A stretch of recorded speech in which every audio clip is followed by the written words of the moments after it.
નમસ્કાર વિદ્યાર્થી મિત્રો, કેમ છો તમે બધા? આશા રાખું છું કે બધા એકદમ બરાબર હશો અને જે છેલ્લા 6-7 વિડીયો લેક્ચર્સથી આપણે ઓનલાઈન અભ્યાસ કરીએ છીએ બધા જ વિષયોમાં એનો અભ્યાસ કરતા હશો. તમારી એકમ કસોટી ઘણાની થઈ ગઈ, ઘણા સબ્જેક્ટ્સની બાકી છે. એમાં તમે ખૂબ સારી રીતે પ્રયાસ કરતા હશો.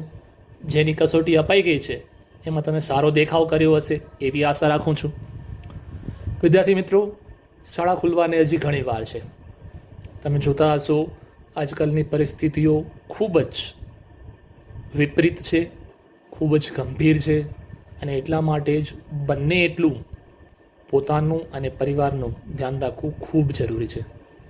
તો મમ્મી પપ્પા તમને કહેતા હોય કે ઘરથી બહાર ન નીકળવાનું, તો એનું ખાસ ધ્યાન રાખજો અને બિલકુલ પણ ઘરથી બહાર ન નીકળતા, કેમ કે અત્યારે પોતાની સેહતને, પોતાની હેલ્થને બચાવી રાખવું it is the most important thing.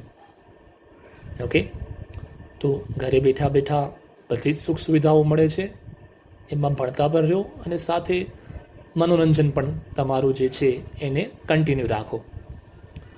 વિદ્યાર્થી મિત્રો, તમને ખબર જ છે આ જેટલા પણ વિડીયોઝ તમારી પાસે આવે છે, કોઈ પણ વિષયના હોય, કોઈ પણ ધોરણના હોય, એ શાળાની યુટ્યુબ ચેનલમાંથી આવે છે.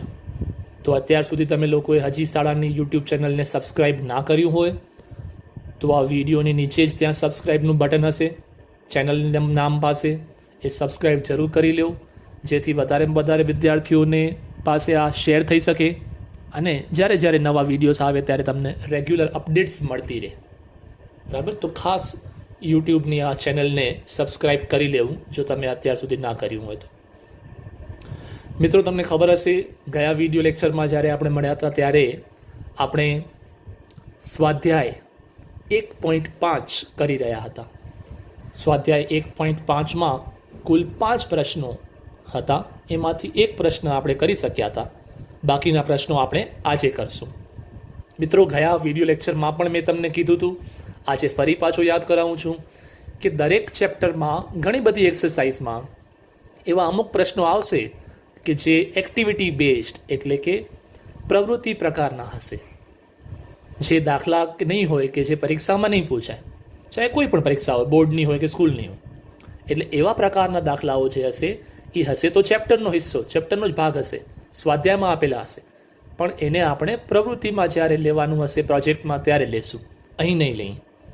તો આ સ્વાધ્યાય 1.5માં પણ એક એવો પ્રશ્ન આવશે, પ્રશ્ન નંબર 3. તો એ પ્રશ્ન નંબર 3ને પણ આપણે અહીં વિડીયો લેક્ચર્સમાં નહીં લઈએ અને પ્રવૃત્તિનો જ્યારે સમય આવશે ત્યારે એમાં પ્રવૃત્તિઓમાં લેશું. તો ટોટલ 5 પ્રશ્નો છે આ સ્વાધ્યાયમાં. એ 5માંથી એક ત્રીજો પ્રશ્ન આપણે નહીં લઈએ, એના સિવાયના 4 પ્રશ્નો આપણે કરશું. તો બાકીના પ્રશ્નોમાંથી પ્રશ્ન નંબર 1 તો ગયા વિડીયો લેક્ચરમાં થઈ ગયો હતો. તો આજે આપણે શરૂઆત કરશું સ્વાધ્યાય 1.5ના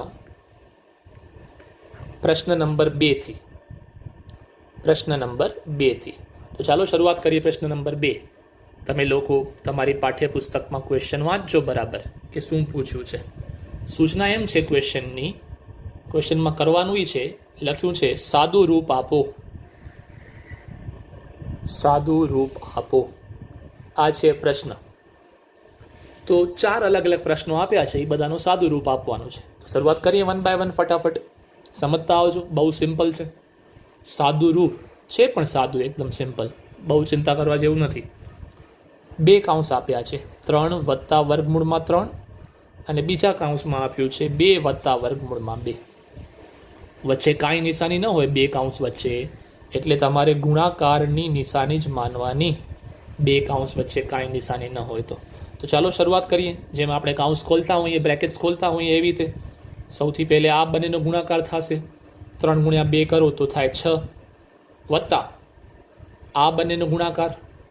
હવે યાદ રાખજો, આ બંને ગુણાકારમાં 3 દુ 6 ન કરી નાખતા, કેમ કે 3 વર્ગમૂળ વગરનો છે અને ઓલો વર્ગમૂળ વાળો છે, એટલે એ એમને એમ રહેશે. 3 વર્ગમૂળમાં 2 એનું કાંઈ ના થાય. હવે આની વારી પૂરી થઈ ગઈ બંને પદ સાથે. હવે આની વારી, એ પણ બંને પદ સાથે વારાફરતી થશે. તો વર્ગમૂળમાં 3નું પહેલે 2 સાથે ગુણાકાર થાય. તો ફરી પાછું કહું છું, એક વર્ગમૂળ વગરનો છે, એક વર્ગમૂળ વાળો છે, એટલે એ એમનું બેનો નંબરનો ગુણાકાર ના થાય, એટલે એમને એમ રહેશે. તો 2 વર્ગમૂળમાં 3 પહેલે વર્ગમૂળની બારેવાળો નંબર લખાય, જે આ હતો 2, અને પછી વર્ગમૂળવાળો લખવાય. આ લખવાની રીત છે. એટલે આ 2 વર્ગમૂળમાં 3. છેલ્લે આનું આની સાથે, તો બંને વર્ગમૂળવાળા છે.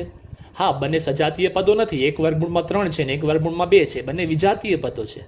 પણ સજાતીય વિજાતીય તો ત્યારે વિચારવાનું હોય જ્યારે સરવાળો બાદબાકી કરવાનું હોય. ગુણાકારમાં તો થઈ શકે. એટલે વર્ગમૂળમાં 3 નો ગુણાકાર વર્ગમૂળમાં 2 સાથે થાય તો વર્ગમૂળમાં 6 આવો જવાબ આવે. હવે વિચારો, આ 4 પદ તમારી સામે છે. આ 4 પદની વચ્ચે, બધાની વચ્ચે સરવાળાની નિશાની છે, પ્લસની. તો પ્લસની નિશાની હોય તો સજાતીય પદો હોય તો જ પ્લસ થઈ શકે, નકા તો પ્લસ ન થઈ શકે. તો વિચારો, આ 4માંથી કેટલા સજાતીય છે? 6 નો બીજો કોઈ ભાઈ નથી, સારો નંબર. 3 વર્ગમૂળમાં 2 નો પણ કોઈ નથી. આ બંને અલગ છે. 3 વર્ગમૂળમાં 2 ને 2 વર્ગમૂળમાં 3. આ વર્ગમૂળમાં 2 વાળો છે એટલે એવો બીજો કોઈ નથી. આ વર્ગમૂળમાં 3 વાળો છે એવો બીજો કોઈ નથી. આ વર્ગમૂળમાં 6 વાળો છે એવો બીજો કોઈ નથી. મતલબ 4 પદો વિજાતીય પદો છે. કોઈ પણ 2 કે 3 એમાંથી સજાતીય પદો નથી. એટલે આ 4 સંખ્યાઓનો સરવાળો આગળ શક્ય બને નહીં. તો બસ આ એક જ લીટીનો જવાબ આવી ગયો આપેલા દાખલાનો. કેમ કે આગળ સરવાળો શક્ય જ નથી, તો જે બચ્યું એ જ જવાબ. જઈએ આપણે બીજા પ્રશ્ન તરફ. બીજો પ્રશ્ન છે 3 વત્તા વર્ગમૂળમાં 3 પહેલા કાઉન્સમાં અને બીજા કાઉન્સમાં 3 ઓછા વર્ગમૂળમાં 3. 2 કાઉન્સ આપ્યા છે. ફરી પાછો આવી રીતે જ કરો. પહેલે આ 3 નો 3 સાથે ગુણાકાર તો થાય 9. પછી હવે માઇનસની સાઇન આવશે, કેમ કે આ પ્લસ છે ને આ માઇનસ છે. તો પ્લસ માઇનસ માઇનસ. 3 ગુણ્યા વર્ગમૂળમાં 3, તો એ તો એમને એમ રહેવાનું જ છે. એક વર્ગમૂળવાળું એક વર્ગમૂળ વગરનું, એટલે અંદર અંદર મલ્ટીપ્લાય ના થાય. આની વારી પૂરી થઈ ગઈ. હવે આની વારી બંને સાથે. તો આની વારી પહેલે આની સાથે. વર્ગમૂળમાં 3 ગુણ્યા 3, બંને પ્લસ જ છે એટલે પ્લસ રહેશે. તો મેં તમને હમણાં જ કીધું વર્ગમૂળવાળો નંબર પાછળ લખાય, એકલો નંબર હોય આગળ લખાય. એટલે આ પણ થયું 3 વર્ગમૂળમાં 3. હવે આનું વારો આની સાથે. વર્ગમૂળમાં, અચ્છા વળી પાછું માઇનસ આવશે કેમ કે આ પ્લસ છે ને આ માઇનસ છે. તો વર્ગમૂળમાં 3 ગુણ્યા વર્ગમૂળમાં 3 એટલે આવે વર્ગમૂળમાં 9. 3 તેરી 9. હવે વિચારો, શું આમાં કોઈ સજાતીય પદો છે? શું આનો સરવાળો બાદબાકી આગળ શક્ય થશે? હા, આ બંને સજાતીય પદો છે. આ વર્ગમૂળમાં 3 વાળો છે, આ વર્ગમૂળમાં 3 વાળો છે. તો બેનો સરવાળો બાદબાકી કરો પણ કટ થઈ જશે કેમ કે બંને સરખા છે. એક જ છે બંને, એક પ્લસ છે એક માઇનસ છે. જેમ +2 ને -2 કટ થાય તેમ આવી રીતે છે. તો બાકી બચ્યું શું? 9 ઓછા વર્ગમૂળમાં 9. હવે વર્ગમૂળમાં 8 કે વર્ગમૂળમાં 7 કે એવું કાંઈક હોત જેનું વર્ગમૂળ ન નીકળતું હોત તો એમને એમ પડ્યો રહેત. પણ 9નું તો વર્ગમૂળ નીકળી શકે, જે થાય 3. એટલે 9 ઓછા 3 જવાબ આવશે 6. પ્રશ્ન જુઓ શું હતું, સૂચના શું હતી? સાદું રૂપ આપો. એટલે જ્યાં સુધી સિમ્પ્લિફાય પોસિબલ હોય, સાદું રૂપ જેટલું અપાતું હોય, જેમ કે વર્ગમૂળમાં 9નું 3 થતું હોય તો એ કરવાનું, પછી બાદબાકી થતી હોય તો એ કરવાની. એમ નહીં કે સર આટલું રાખી દઈએ તો ચાલે, ન ચાલે. ક્વેશ્ચન જ છે સાદું રૂપ આપો. એટલે જ્યાં સુધી સાદું રૂપ આપી શકાત, જેમ કે પહેલા પ્રશ્નમાં જો કાંઈ ન કહી શક્યા આપણે, 4 પદ એમને રહી ગયા, તો ઓકે ફાઇન. મેથેમેટિકલી ગાણિતિક રીતે નથી થતું કાંઈ તો કોઈ વાંધો નહીં. પણ જો થતું હોય ગાણિતિક રીતે ને તમે ના કરો તો ના ચાલે. એટલે સાદું રૂપ બને એટલું આપી જ દેવાનું. આ તો બીજો પ્રશ્ન. હવે લઈએ આની અંદરનો ત્રીજો પ્રશ્ન. એ છે વર્ગમૂળમાં 5 વત્તા વર્ગમૂળમાં 2 આખાનો વર્ગ. હોલ સ્ક્વેર ઇંગ્લિશમાં કહેવાય એને, આખાનો વર્ગ. હવે તમને ખબર હશે, આખાનો વર્ગ લખ્યો હોય એટલે કાં તો તમારા પાસે 8મા ધોરણમાં સૂત્ર આવ્યું હતું a+b આખાનો વર્ગ. એ સૂત્રની રીતે કરવું તોય ભલે, અને એ રીતે ના કરવું હોય તો ઉપરની રીતે કરવું હોય, હમણાં જેમ આપણે પહેલાં 2 દાખલા કર્યા તો એમ પણ થઈ શકે. કોઈ પણ વસ્તુનો સ્ક્વેર હોય, 2 પાવર હોય, 2 ઘાત હોય ઉપર, એટલે એ વસ્તુ 2 વાર ગુણાકાર કરવાની હોય, એનું પોતા સાથે જ ગુણાકાર. તો 2 વખત લખી નાખ્યું કાઉન્સ. હવે કરો ઉપરની જેમ જ ફરી પાછું. વર્ગમૂળમાં 5નું વર્ગમૂળમાં 5 સાથે ગુણાકાર થાય, આ થાય કેટલું આવે? વર્ગમૂળમાં 25. પછી આ વર્ગમૂળમાં 5નું વર્ગમૂળમાં 2 સાથે એ પણ થશે વર્ગમૂળમાં 10. હવે આ બેની વારી પ્લસ, બધું પ્લસમાં જ આવશે તો વળી થશે વર્ગમૂળમાં 10 પછી વર્ગમૂળમાં 2 ગુણ્યા વર્ગમૂળમાં 2 તો એ થશે વર્ગમૂળમાં 4. કરી નાખ્યો ગુણાકાર. હજી કાંઈ જો સાદું રૂપ આપી શકાતું હોય તો આપવાનું જ છે. તો વિચારીએ આપણે, આ બંને સજાતીય પદો છે, એનો સરવાળો થશે અને આ બંનેનું વર્ગમૂળ નીકળશે. તો જેટલું થાય એ બધું કરવાનું છે. વર્ગમૂળમાં 25 એટલે કે 5, પછી આ વર્ગમૂળમાં 10 વત્તા વર્ગમૂળમાં 10, આ એક વખત, આ બીજી વખત. તો આનો જવાબ આવે 2 વખત વર્ગમૂળમાં 10, 2 times √10. માની લો કે આ હોત 5 વર્ગમૂળમાં 10 અને આ હોત 6 વર્ગમૂળમાં 10, કે 5 વાર વર્ગમૂળમાં 10 વત્તા 6 વાર વર્ગમૂળમાં 10. તો આપણે લખત 11 વર્ગમૂળમાં 10. પણ એવું નથી, આ એક વાર છે એટલે 2 વખત વર્ગમૂળમાં 10 થયો. પછી વર્ગમૂળમાં 4, એનું કાંઈ થાય, આ એનું થાય, એનું આવે જવાબ 2. તો આ કર્યું આપણે સાદુરૂપ. હજી કાંઈ સાદુરૂપ શક્ય છે? હા, શક્ય છે. આ બંનેનો સરવાળો થઈ શકે છે, 5 અને 2 નો. સજાતીય પદો છે તો 5 વત્તા 2 કરો તો 7 થાય. આ 2 વર્ગમૂળમાં 10 જેવો તો બીજો કોઈ છે નહીં. હવે આ 2 બચ્યા. હવે શું સરવાળો શક્ય છે?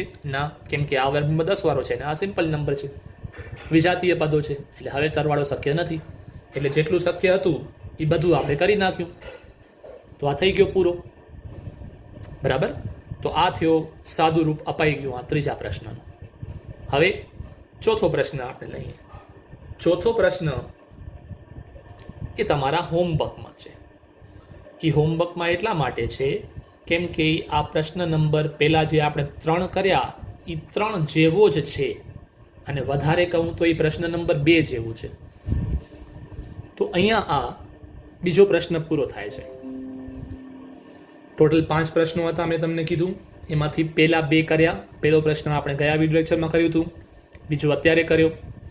ત્રીજો પ્રશ્ન જેમ મેં તમને થોડીક વાર પહેલાં કીધું હતું કે એક્ટિવિટી બેઝ છે, એટલે કે પ્રવૃત્તિ પ્રકારનું છે, તો એને આપણે નહીં લઈએ. તો હવે આપણે જશું ચોથા પ્રશ્નમાં, આ સ્વાધ્યાયનો પ્રશ્ન નંબર 4. હવે આ પ્રશ્ન નંબર 4 કરવા માટે તમારા પાસે પરિકર એટલે કે રાઉન્ડર હોવું જરૂરી છે. પેન્સિલ, રાઉન્ડર, રચનાઓ તમે કરો ને, કન્સ્ટ્રક્શન્સ, રચનાઓ, સંખ્યા રેખાવાળું તમે જે કરતા હતા આ જ ચેપ્ટરમાં વર્ગમૂળમાં 2 ને વર્ગમૂળમાં 3 ત્યારે જરૂર પડતી હતી, એવી રીતે અહીંયા ફરી પાછી જરૂર પડશે. એટલા માટે જ જ્યારે પણ આ પ્રશ્ન કરો ત્યારે વિડીયો સ્ટોપ કરીને પહેલે તમારી પાસે હાજરમાં ન હોય તો પરિકરને એ બધું લઈ લેવાનું, પછી એને સ્ટાર્ટ કરવાનું. ઓકે. એક જ દાખલો આવ્યો છે. પ્રશ્ન એમ કહે છે કે વર્ગમૂળમાં 9.3 ને સંખ્યા રેખા પર દર્શાવો. વર્ગમૂળમાં 9.3 ને સંખ્યા રેખા પર દર્શાવો. હવે એક વસ્તુ યાદ રાખજો, સંખ્યા રેખા પર દર્શાવો વાળા પ્રશ્નો આવી ગયા પહેલે પણ. ત્યાં ખાલી વર્ગમૂળમાં 2, વર્ગમૂળમાં 3, વર્ગમૂળમાં 5 એવું બધું હોતું હતું. તમને યાદ હશે પાયથાગોરસના પ્રમેયનો ઉપયોગ કરીને એને બધું આપણે ડ્રો કરતા હતા, બનાવતા હતા. ત્યાં પોઈન્ટવાળા નંબર નહોતા, અહીંયા પોઈન્ટવાળો નંબર છે વર્ગમૂળમાં 9.3. એટલે આ સંખ્યા રેખાવાળો સમ, આ દાખલો જૂની રીતે નહીં થાય જે પહેલાં કરતા હતા. આની રીત અલગ છે, એટલે આ પણ ભૂલ ન થાય. એક્ઝામમાં એ ખાસ ધ્યાન દેવું. પોઈન્ટવાળો હોય તો અત્યારે જે શીખવાડવા જઈ રહ્યો છું એ રીતે કરવાનું. પોઈન્ટ વગરનો હોય તો પહેલાં જે શીખવાડ્યું હતું એવી રીતે કરવાનું. આવો પોઈન્ટવાળો અહીંયા એક જ દાખલો છે આ સ્વાધ્યાયમાં, અને 1 કે 2 આવા ઉદાહરણમાં હશે. પણ અહીંયા સારું એ છે કે ત્યાં જેટલું વિચારવાનું નથી. અહીંયા એક ફિક્સ પ્રોસેસ છે, થોડીક લાંબી છે બટ ફિક્સ પ્રોસેસ છે, એ જ ફોલો કરવાની છે. એ ફિક્સ પ્રોસેસ શું છે એ તમને હું સમજાવું. તો સૌથી પહેલાં તમારા પાસે બધા પાસે ટેક્સ્ટ બુક ને એ બધું હોય તો આપણે પછી એને સ્ટાર્ટ કરી શકીએ. બરાબર. તો ટેક્સ્ટ બુક ને આ બધું, નોટબુક ને પેન્સિલ ને ઇરેઝર ને શાર્પનર ને બધું સાથે રાખજો, ત્યારે આમાં આગળ વધી શકાશે. તો ચાલો હવે શીખીએ આપણે આ કેમ કરવાનું છે. સૌથી પહેલે તમારે આ જેટલો પણ આંકડો આપ્યો હોય ને 9.3, તો 9.3 તમારે સ્કેલથી એટલે કે ફૂટીથી એક લાઈન સેગમેન્ટ એટલે કે રેખાખંડ બનાવી નાખવાનો. કેટલા સેન્ટીમીટરનો? જેટલો અહીંયા આંકડો આપ્યો હોય. 9.3 આપ્યું હોય તો 9.3, 6.7 આપ્યું હોય તો 6.7, 3.5 આપ્યું હોય તો 3.5, જેટલો આંકડો આપ્યો હોય એટલા આંકડાનું તમારે અહીંયા આ એક રેખાખંડ બનાવી નાખવાનું તમારે અહીંયા. હવે આ રેખાખંડ બનાવ્યા પછી પહેલે તો એનું નામ આપી દેવાનું, આ એ અને આ બી. એના પછી ફૂટીથી જ 1 સેન્ટીમીટર, ખાલી એક, આ ફિક્સ રહેશે. કોઈ પણ તમને હું આવો દાખલો આપું તો આ નંબર તો બદલાશે, જે પ્રશ્નમાં આપ્યો હશે એટલો લેવાનો હશે, 9.3 કે 6.7, પણ અહીંયા જે છે એ બધાને 1 સેન્ટીમીટર જ લેવાનું છે. તો આ ફિક્સ છે પ્રોસેસમાં. તો 1 સેન્ટીમીટર જેટલો અંતર લઈ ને ત્યાં પોઈન્ટને સી નામ આપી દેવાનું, બરાબર. એટલે પહેલે આટલું કરવાનું, આ નંબર આપ્યું હોય ને પછી અહીંયા 1 લેવાનું.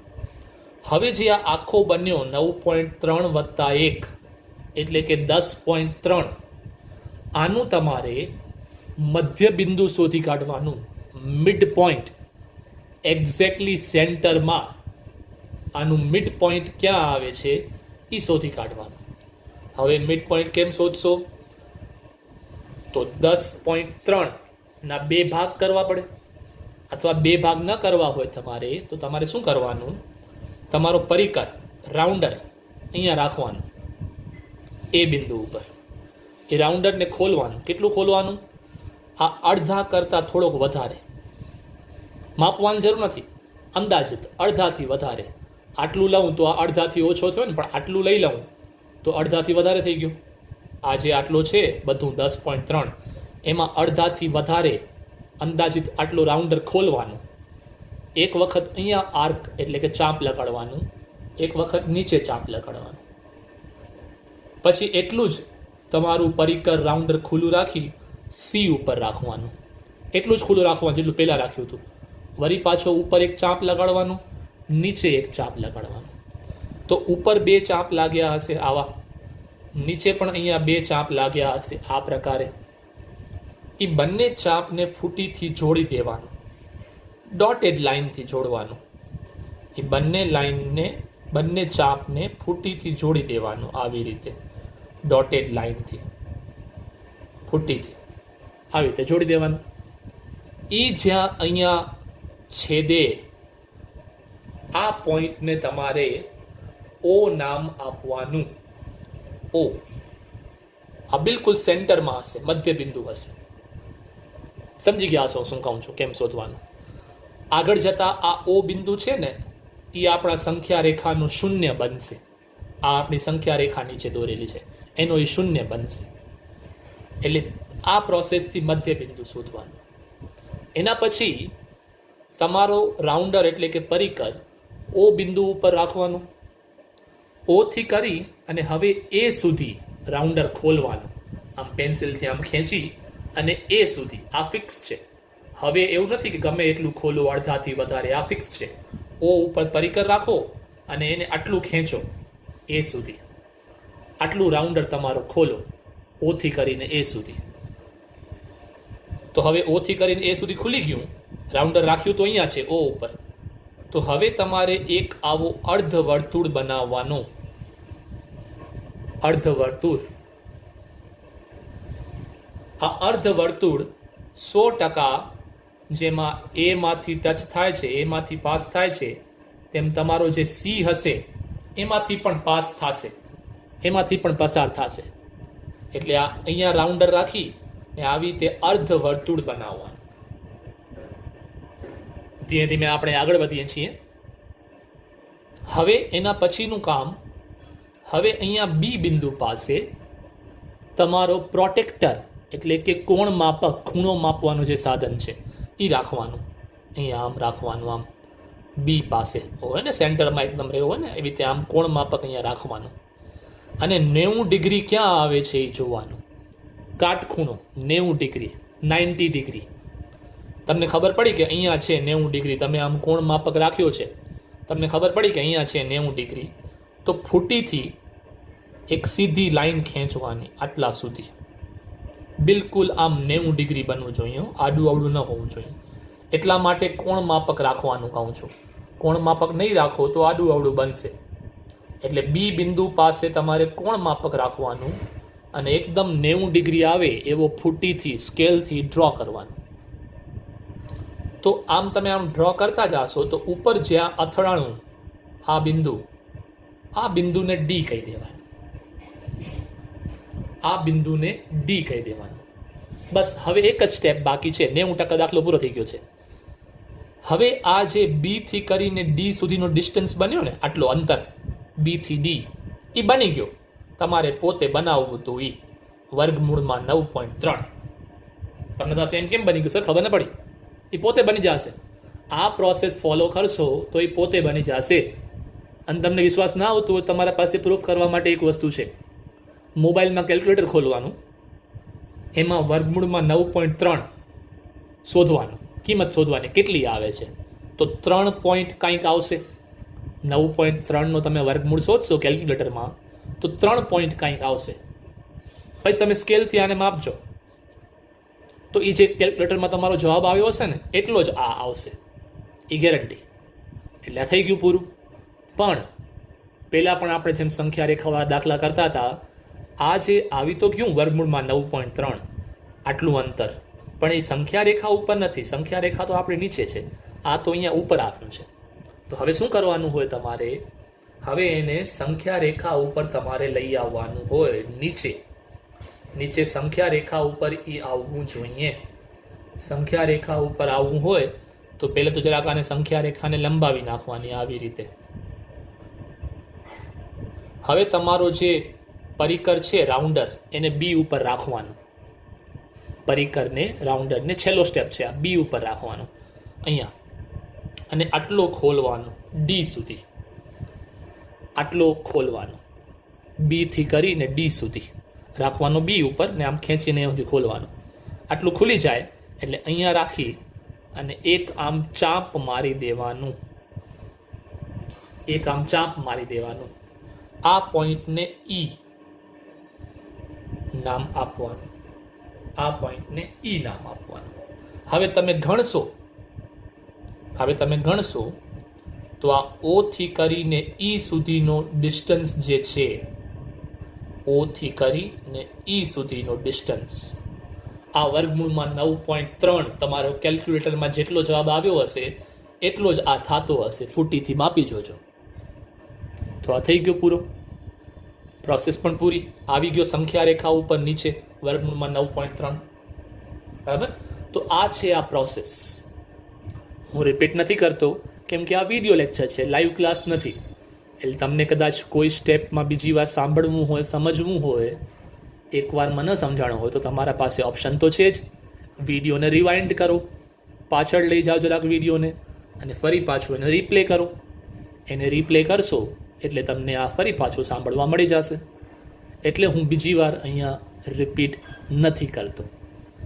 બરાબર? એટલે તમને આઈ એમ શ્યોર સમજાઈ ગયું હશે, બહુ સિમ્પલ છે. છતાંય ન સમજાણું હોય તો તમે આને રિવાઇન્ડ કરીને જોઈ શકો છો. હવે એના પહેલાં કે આપણે બીજું કાંઈ નેક્સ્ટ ટોપિક વિશે વાત કરીએ, એક દાખલો ફરી પાછો હોમવર્કમાં લઈ લઈએ. એ હોમવર્કમાં જે દાખલો છે એ દાખલો કંઈક આ પ્રકારનો હશે. સંખ્યા રેખા આપણે હમણાં જ આ શીખ્યા ને, સંખ્યા રેખા આપણે, તો એ સંખ્યા રેખા એક શીખ્યા. એવી ને એવી પ્રોસેસની બે બીજી સંખ્યાઓ રેખાઓ તમને હું બનાવવાની આપું છું. તો આ એક તો હતો ચોથો દાખલો હોમવર્કમાં, આ પ્રશ્ન નંબર 2નો. હવે સંખ્યા રેખા માટે તમને એવા ને એવા ઉદાહરણ 2 આપું છું. સંખ્યા રેખા ઉપર એક હશે વર્ગમૂળમાં 3.5 અને બીજો હશે વર્ગમૂળમાં 6.7. આ બે દાખલા તમારે હોમવર્કમાં કરવાના રહેશે, સંખ્યા રેખાવાળા. બરાબર? તો ખાસ ધ્યાન આપી ને આ હોમવર્ક પણ કરજો. એક તો આ ચોથો દાખલો ને બે આવા સંખ્યા રેખાવાળા. ફરી પાછું આને રિવાઇન્ડ કરી લેજો. ફરક શું આવશે? શરૂઆતમાં અહીંયા 9.3 બનાવ્યું હતું, એ આમાં 3.5 બનશે નાનકડો, આમાં 6.7 બનશે થોડોક મોટો. બાકી તો એવું જ થશે. બાકી આ પ્રોસેસ એકદમ copy to copy same process કરજો. અહીંયા 1 સેન્ટીમીટર લેવાનું, પછી આ અર્ધવર્તુળ બનાવવાનું, પછી આ મધ્ય બિંદુ શોધી કાઢવાનું, મધ્ય બિંદુ શોધી કાઢી પછી આ અર્ધવર્તુળ બની ગયો, પછી અહીંયાથી આ લંબ બનાવવાનો એટલે કે પરપેન્ડિક્યુલર 90 ડિગ્રી વાળો, પછી અહીંયા ચાપ મારી નીચે આવી. બધી પ્રોસેસ એકદમ સેમ રહેશે. માત્ર અને માત્ર જે બદલાણું છે એ શું બદલાણું છે? નંબર બદલાણા છે. ખાલી 9.3ની જગ્યાએ 3.5 અને 6.7 આટલું જ બદલાણું છે, બાકી કાંઈ પણ બદલાણું નથી. બરાબર? તો આ ખાસ ધ્યાન આપીને આ દાખલાઓ પણ હોમવર્કમાં ખાસ કરજો. ઓકે, તો વિદ્યાર્થી મિત્રો, હવે આપણે આ સેશનને એન્ડ કરશું, કેમ કે હવે જે આના પછીનો એક પ્રશ્ન બાકી છે આ સ્વાધ્યાયમાં, પ્રશ્ન નંબર 5, એની અંદર 4 દાખલા છે અને એ 4 શીખાડવા હોય તો સારો એવો સમય લાગશે. 1 અને 2 શીખાડીને બાકી અડધો મૂકી દેવું તો ટોપિક ખાલી ખોટો બ્રેક થઈ જશે. એટલે જ્યારે નેક્સ્ટ ચેપ્ટરમાં મળશું, નેક્સ્ટ વિડીયો લેક્ચરમાં મળશું આપણે, ત્યારે આ છેલ્લો પ્રશ્ન કરી અને સ્વાધ્યાય 1.6 નાનકડો એવો છે, તો કોશિશ કરશું કે આપણે નેક્સ્ટ વિડીયો લેક્ચરમાં મળીએ તો કદાચ 5-1 મિનિટ વિડીયો લેક્ચરને લાંબુ કરી અને અગર આપણે 1.5 તો પૂરી થશે, 1.6 પણ 3 પ્રશ્નો છે, શક્ય હશે તો આપણે એને પણ પૂરો કરશું, જેથી ચેપ્ટર પૂરો થઈ જાય આવનાર વિડીયો લેક્ચરમાં. ઓકે, તો આજના વિડીયો લેક્ચર અહીંયા સ્ટોપ કરું છું. Thank you so much. બધા તમે લોકો વિડીયો લેક્ચર જુઓ છો અને સારી રીતે અભ્યાસ કરો છો. હોમવર્ક પણ મને અમુક લોકોનો મળે છે, બાકી નથી મોકલતા. એ પણ જ્યારે ચેપ્ટર પૂરો થાય ત્યારે જેટલો હોમવર્ક મળ્યો હોય બધું હોમવર્ક મોકલી આપજો અને ઘરે પ્રેક્ટિસ કરતા રહેજો. બરાબર? જેટલી પ્રેક્ટિસ કરશો એટલું મેથ્સમાં તમારા માટે સારું રહેશે અને સારા માર્ક્સ આવશે આગળ ચાલતા, કેમ કે આ પ્રેક્ટિસથી જ થાય એવો વિષય છે. ગોખવાથી, રટ્ટા મારવાથી આ વિષય તો નહીં થાય. બરાબર? તો થેન્ક યુ સો મચ બધાને. ફરી એકવાર કહું છું, ચેનલ સબસ્ક્રાઈબ ના કરી હોય તો કરી લેજો. Take care of your self. It's too difficult situation, okay? And do exactly what your parents says. Don't go outside without mask at all. It's too difficult condition, okay? So thank you and have a very good day to all of you. Thank you.